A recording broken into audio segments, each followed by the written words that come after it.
Hello, जय हिंद, नमस्कार। कैसे हैं आप? आई होप सब ठीक होंगे। आज हम बात करने वाले हैं इंडिया के काफी बड़े स्कैम्स के बारे में। फर्स्ट ऑफ ऑल, साल है 2024, जल्द ही चुनाव होने वाले हैं। ठीक है। आज के टाइम पे काफी सारे जो पार्टीज हैं वो अपने अपने चुनावी एजेंडा को लेके चल रही हैं। ठीक है। इसके बीच में एक काफी बड़ा एजेंडा जो चल रहा है वो है अपना इलेक्ट्रोल बॉन्ड। क्या? Electoral bond. इलेक्ट्रोल बॉन्ड क्या है समझते हैं थोड़ा सा। इसके अंदर जो कांग्रेस पार्टी है उसका यह कहना है कि बीजेपी इस इलेक्ट्रोल बॉन्ड के जरिए नाजायज रूप से बड़ी बड़ी कंपनियों से पैसा ले रही है और उस पैसा का यूज अपने सेल्फ के लिए कर रही है। इस तरफ बीजेपी का यह कहना है कि हमने जो पैसे लिए हैं वो हमने ईमानदारी से लिए हैं और जो भी चीजें हैं हमने बिल्कुल कानूनी रूप से की गई हैं। जहां पे तकरीबन 6,000 करोड़ रुपए का जो चंदा इकट्ठा हुआ है, बीजेपी का यह कहना है कि हमारे इतने सांसद हैं, हमारे इतने सारे विधायक जो हैं, उन सभी तक पैसा पहुंचाने में और उन सबसे बात के जरिए बात की जाए उन सबके हिसाब से, तब भी ये पैसा हमें और पार्टियों से कम मिला है। जैसे कि बात करें चंदे की, चंदा हर पार्टी इकट्ठा करती है। अपना विपक्ष का यह कहना है कि ये चंदा लेकर बीजेपी ने काफी बड़े बड़े बिजनेसमैन को इनडायरेक्ट रूप से फायदा पहुंचाया है, जिनमें से 30 में से 15 कंपनी जो हैं उन पर ऑलरेडी केसेस चल रहे हैं। ठीक है। तो ये सब बात तो होती रहेगी, क्या सही है क्या गलत है जो अपना चलता रहेगा अपने हिसाब से कोर्ट में, या फिर जो भी चीज चलती रहेगी अपने कोई दिक्कत नहीं।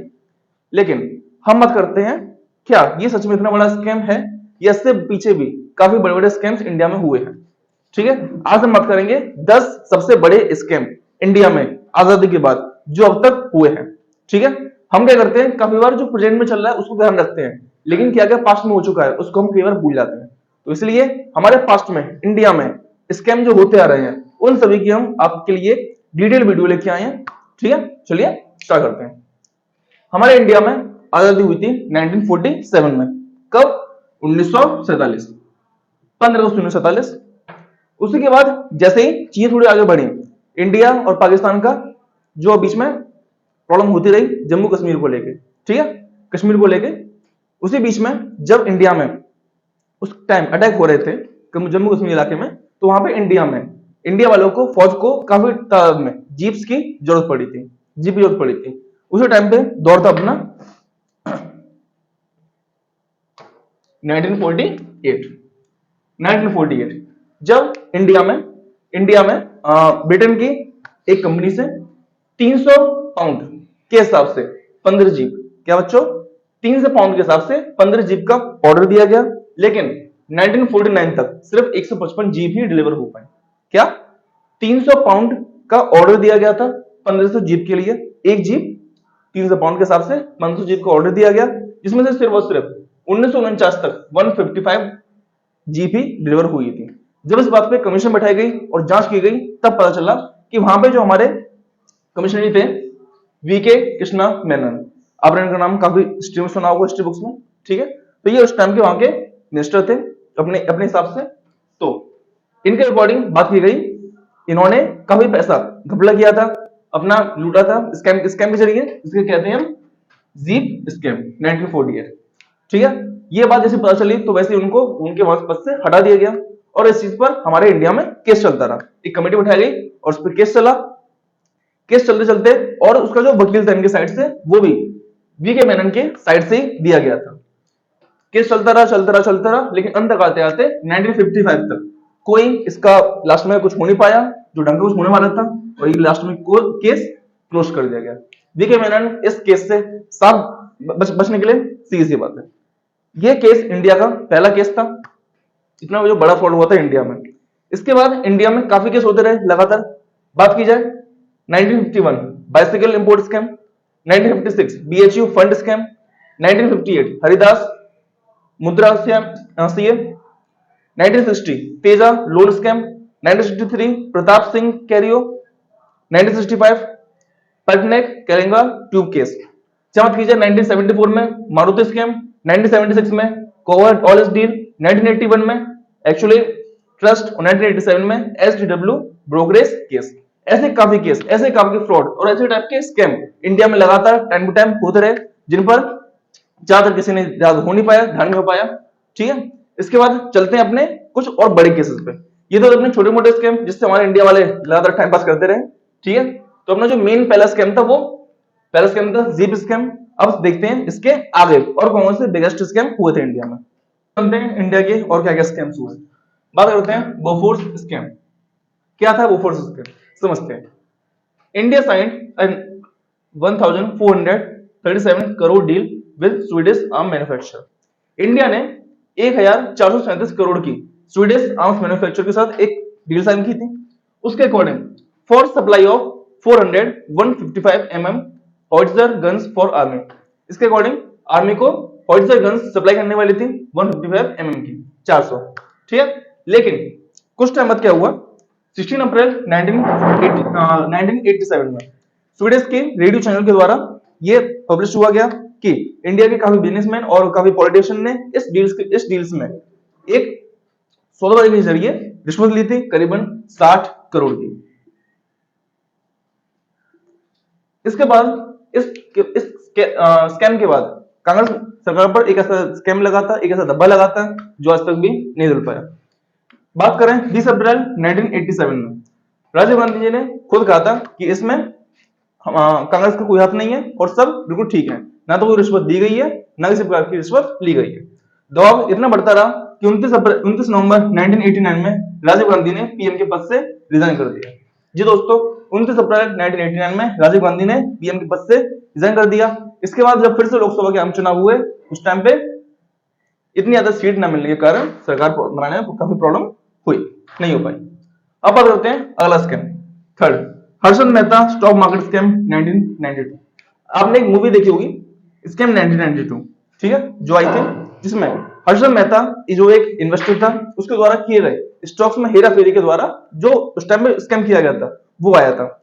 स्कैम इतना बड़ा था कि करीबन 10,000 करोड़ का लॉस हुआ था टोटल।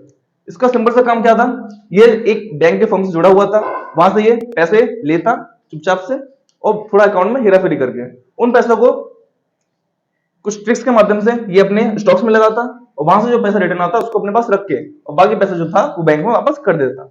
इस हेरा फेरी के जरिए काफी टाइम तक इसने काफी पैसा छापा और काफी बड़े इसने दौलत बना ली। लेकिन प्रॉब्लम तब हुई जब स्टॉक मार्केट पूरी तरह से क्रैश हो गया और करीबन 10,000 करोड़ का लॉस हुआ। इसके बाद इसको 1992 में गिरफ्तार 1992 के दौरान इसको गिरफ्तार कर लिया गया और उसको 5 साल हिरासत में रखा गया। उसके बाद कुछ टाइम बाद ही जेल में इसकी मृत्यु हो गई, ठीक है। अब समझते हैं इसके कुछ अगले, अब बात करते हैं कुछ ऐसी और स्कीम्स के बारे में। नंबर 4, 25 मार्च 1991। ये वो दिन था जब जम्मू कश्मीर में आतंकी हमले काफी बढ़ते जा रहे थे और वहां के पुलिस और आर्मी के द्वारा अशफाक हुसैन को पकड़ा गया। इसके जरिए एक और पर्सन को पकड़ा गया जिसका नाम था शहाबुद्दीन गौरी। ये पर्सन जेएनयू का स्टूडेंट था। इसके जरिए जब खबर ये मिली तो पता चला कि ये लोग मिलकर हवाला के जरिए जम्मू कश्मीर लिबरेशन फ्रंट को पैसा पहुंचा देते। जब ये खबर फैली तो इसके जरिए काफी बड़े बड़े लोगों पर और काफी बड़े बड़े नामों पर रेड पड़ी गई, जिनमें से काफी मेन नाम था 3 मई 1991 में रेड पड़ी भिलाई इंजीनियरिंग कॉर्पोरेशन के एमडी एसके जैन के यहाँ, ठीक है। ये और उससे जुड़े हुए काफी लोगों के पास रेड पड़ी गई। इनकी इस दौरान में काफी मात्रा में पैसा और 2 डायरियां मिली गई। जब सीबीआई ने इन डायरियों को लेकर कोर्ट में फाइल किया तो वहां पे कोर्ट ने साफ साफ मना कर दिया। 16 जनवरी 1997 को जब चार्जशीट फाइल की गई कोर्ट में, तब उस टाइम पे कोर्ट ने इस डायरी को सबूत मानने से साफ साफ मना कर दिया गया। इस डायरी में काफी बड़े बड़े लोगों के नाम भी शामिल थे, काफी बड़े बड़े बिजनेस लोगों के नाम शामिल थे और उनको बाकायदा हवाले के जरिए कितना पैसा पहुंचाया गया ये सब चीजें उनको दी गई थी। लेकिन कोर्ट ने इस चीज को सबूत मानने से साफ मना कर दिया गया था, क्योंकि उसका मानना यह था कि किसी भी नॉर्मल डायरी में किसी पर्सन का नाम आसानी से जोड़ा और हटाया जा सकता है। तो उसके जरिए ये लोग छूट गए और वहां से ये स्कैम वहीं की वहीं क्लोज हो गया। बात करते हैं नंबर 5, 6 जनवरी 2009 सत्यम कॉर्पोरेशन कंप्यूटर स्कैम। इसके जो मालिक थे राजू, उनका क्या था, उन्होंने एक कंपनी खोली थी सत्यम कंप्यूटर्स के नाम से और ये अपनी कंपनी में काफी बड़ा चढ़ाकर प्रॉफिट लोगों को दिखा रहे थे। यानी कि सपोज प्रॉफिट हुआ 10 रुपए का तो दिखा रहे हैं 60 रुपए। इसके अकॉर्डिंग इस चीज को देखते हुए इनके स्टॉक्स भी मार्केट में काफी अच्छे खासे जंप कर रहे थे, मूव डाउन कर रहे थे, मूव अप कर रहे थे काफी अच्छे तरीके से और ये काफी बड़े बड़े मिनिस्टर्स और बिजनेसमैन से काफी पैसा ले चुके थे इन्वेस्टमेंट के रूप में। लेकिन जैसे जैसे इनका स्कैम बढ़ता गया, चीज थोड़ी सी पेचीदा होती गई, इनकी कंपनी बढ़ती गई बढ़ती गई बढ़ती गई। लेकिन एक टाइम पे ऐसा हुआ जब मार्केट क्रैश हुआ। ये समय वो था जब 2009 में पूरी दुनिया मंदी के दौर पर चल रही थी। जैसे स्टॉक मार्केट क्रैश हुआ, इनके असलियत सामने खुल के आई और इनके जो काफी जो इन्वेस्टर्स थे उन्होंने अपने पैसा वापस खींचना स्टार्ट किया। आफ्टर दैट इनके पास इस चीज का केस चला गया और 14 साल बाद ये और इनके चारों साथी थे उन पर 1747 करोड़ रुपए का फाइन लगाया गया। इस मामले में जो उनका टोटल जो क्या स्कैम था वो था 14,000 करोड़ का। इतना पैसा उन्होंने गबन किया था स्कैम के जरिए। ठीक है, तो आप देख पा रहे हैं कि हमारे देश में और भी काफी बड़े बड़े स्कैम हो चुके हैं। कितने स्कैम हुए हमारे देश में, अभी यात्रा चल रही है, अभी समझते हैं और इसके आगे और क्या क्या देश में स्कैम से हुए थे। इसके बाद समझते हैं अपना नेक्स्ट जो स्कैम है 2G स्कैम। 2G स्कैम सन 2010। आपने इसका स्कैम का नाम काफी सुना होगा, काफी चर्चा में था उस टाइम ये जब टाइम पे ए राजा जो उस टाइम के टेलीकॉम मिनिस्टर थे इंडिया में, उस टाइम पे जब गवर्नमेंट ने 2G स्कीम लॉन्च की थी तो इनको ये टेलीकॉम मिनिस्टर थे उस टाइम पे ए राजा, उन्होंने 2G स्पेक्ट्रम को लाइसेंस को बेचना स्टार्ट किया था। उनके अंडर था किसको स्कीम के जरिए जिसको देना उसको देना है, लाइसेंस जारी करना है। उस टाइम पे ये क्या था कि इसको नीलामी के जरिए चीजें दी जाएंगी, लेकिन इन्होंने पहले आओ पहले पाओ के जरिए ये चीजें काफी सस्ते दामों में बेचकर गवर्नमेंट को काफी बड़ा लॉस हुआ। गवर्नमेंट को लॉस हुआ तकरीबन 1760 बिलियन रुपीस।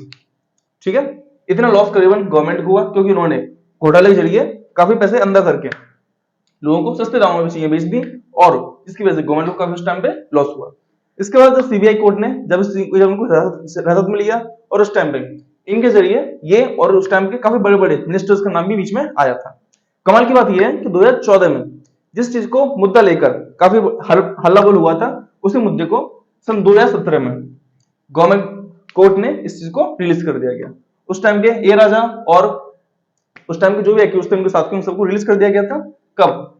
दिसंबर 2017 में। कमाल की बात है। अब समझते हैं कुछ और स्कैम जो अपने बचे हैं बड़े स्कैम वो। दोस्तों चलिए आगे बढ़ते हैं अपना next Commonwealth scam 2010। Commonwealth games 2010 में जब इंडिया में हुए थे तो इंडिया के लोगों को काफी चीजें समझ में आई थी कॉमनवेल्थ गेम्स के बारे में कि कॉमनवेल्थ गेम्स जब इंडिया में हुए थे तो उस टाइम में इंडिया की रेपुटेशन भी काफी बड़ी थी क्योंकि इंडिया में काफी समय बाद कॉमनवेल्थ गेम्स हुए थे जिसमें काफी तादाद में खर्चा हुआ था। लेकिन स्कैम तब सामने आया जब पता चला कि कॉमनवेल्थ समिति के अध्यक्ष सुरेश कलमाडी ने पैसा गलत तरीके से और काफी चीजें उनकी हद से भी ज्यादा महंगे चीजों दामों में खरीदी हैं जिनकी वजह से गवर्नमेंट को काफी लॉस हुआ है। लॉस करीबन 70,000 करोड़ का था। कितना बच्चों? तकरीबन 70,000 करोड़ का लॉस उस टाइम पे गवर्नमेंट को हुआ था। उन्होंने चीजें उनकी जरूरत के हिसाब से भी ज्यादा महंगे दामों में खरीदी थी। जैसे बात करें टॉयलेट पेपर जो नॉर्मली यूज होता है, जो 80 रुपए का मार्केट प्राइस आती है उसको 6400 रुपए में खरीदा एक। 300 रुपए का जो सोप डिस्पोजर आता है उसको 10,000 रुपए में का बिल दिखाया गवर्नमेंट को।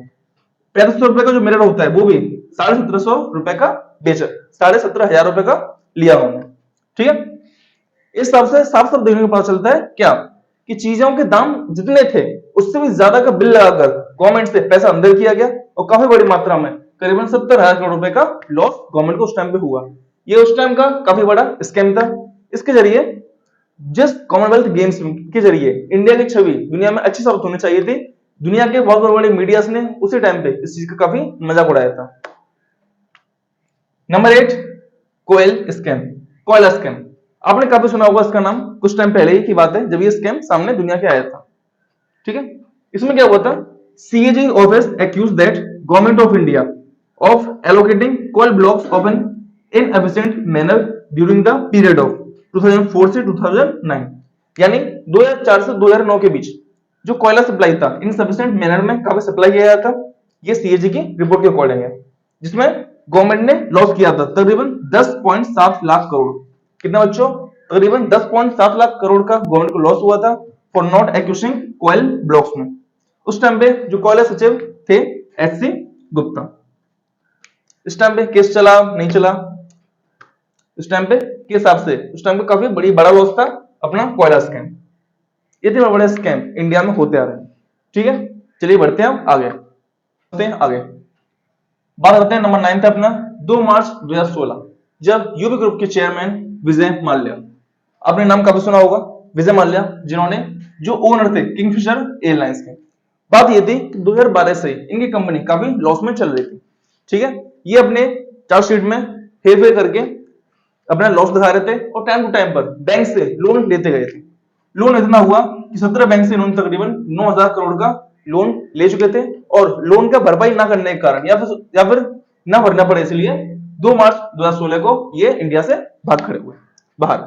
इसलिए इन पे काफी केस चले, इंडिया से काफी इन पे केस हुए और वहां ब्रिटेन से भी इन पर 1-2 केस चल रहे थे।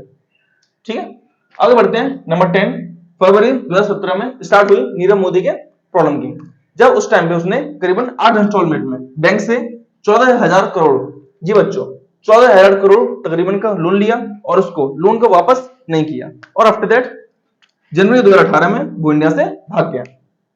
आफ्टर दैट फरवरी में जब इंडिया में इसको फाइल किया गया तो उस पर केस लगे गए और वहां से इंडिया से उसको लाने के लिए लगातार कोशिशें चली। दोस्तों देखा आपने कैसे बड़े बड़े नामी हस्तियां आजादी से लेके अभी तक किस प्रकार से स्कैम करते आए और इंडिया वालों का पैसा अपनी जेब के अंदर करते आए। काफी लोग सीधे तौर पर छूट गए और काफी लोग अभी भी जेल में।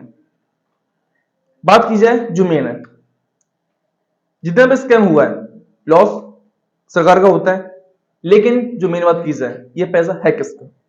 ये पैसा मेरे आपके हम जैसे आम जनता का होता है जो स्कैम के जरिए गलत हाथों तक पहुंचता है और फिर इसी पैसों का इस्तेमाल इंडिया के खिलाफ काफी बड़ी बड़ी ताकतों के द्वारा किया जाता है। ठीक है, तो बस मेरा आपसे ये कहना है, सावधान रहें, सतर्क रहें, जिसकी वजह से अब तक क्या होता आ रहा है उसको देखें और आगे क्या क्या हो सकता है उसको भी देखते रहें। इंडिया में फिलहाल जो सबसे बड़ा जो स्कैम के मामले में बात चल रही है वो है इलेक्ट्रल बॉन्ड। इलेक्ट्रल बॉन्ड क्या है ये तो आप सबको पता ही जनरली। अब इस सिलसिले में क्या ये सही है क्या ये गलत, वो डिसाइड करेगी हमारी जो कोर्ट है। कोर्ट पर हमें पूरा भरोसा है कि उसका जो भी न्याय होगा वो ठीक होगा। ठीक है, इस वीडियो को बनाने का पर्पस सिर्फ इतना सा था कि आप लोग जागरूक हो, सतर्क हो और जाने कि इंडिया में कैसे कैसे स्कैम होते आए हैं सरकार की नाक के नीचे। सरकार चलती रहती है, स्कैम होते रहते हैं अपनी जगह पर। जब चीजों को काफी नजरअंदाज किया जाता है उस टाइम पे ऐसे स्कैम पैदा होते हैं। तो जरूरत है कि ऐसे स्कैम आगे से ना हो और ये मेरी आपकी आप सभी की जिम्मेदारी है। हम आपको आगे जो भी फैसले लेने हैं काफी सोच समझ के लेने हैं। ठीक है, तो आज की हमारी वीडियो कैसी थी आप हमें कमेंट बॉक्स में जरूर बताएं और आपके ही जैसे हमारे ऐसे काफी लोग होंगे जो इन स्कैम से बेखबर होंगे, उन सभी तक ये वीडियो पहुंचाएं जिससे उनको भी पता लगे कि इंडिया में क्या क्या होता आ रहा है, उनकी नाक के नीचे, सरकार की नाक के नीचे क्या क्या होता आ रहा है जिसकी लोगों को खबर तक नहीं होती। लोग पुराने समय में जो भी कुछ होता है उसको भूल जाते हैं और आगे चलते रहते हैं, लेकिन ऐसा नहीं है। हमें जो पुरानी चीजें हो चुकी हैं उनको सीखकर प्रेजेंट में ऐसे डिसीजन लेने हैं कि ऐसी गलतियां फ्यूचर में दोबारा से ना हो। इस वीडियो का पर्पस सिर्फ और सिर्फ नॉलेज बेस के लिए है। इस वीडियो का पर्पस किसी भी समुदाय को की भावना को ठेस पहुंचाना नहीं। ठीक है, तो मिलते हैं अपने अगले टॉपिक पर, तब तक के लिए जय हिंद।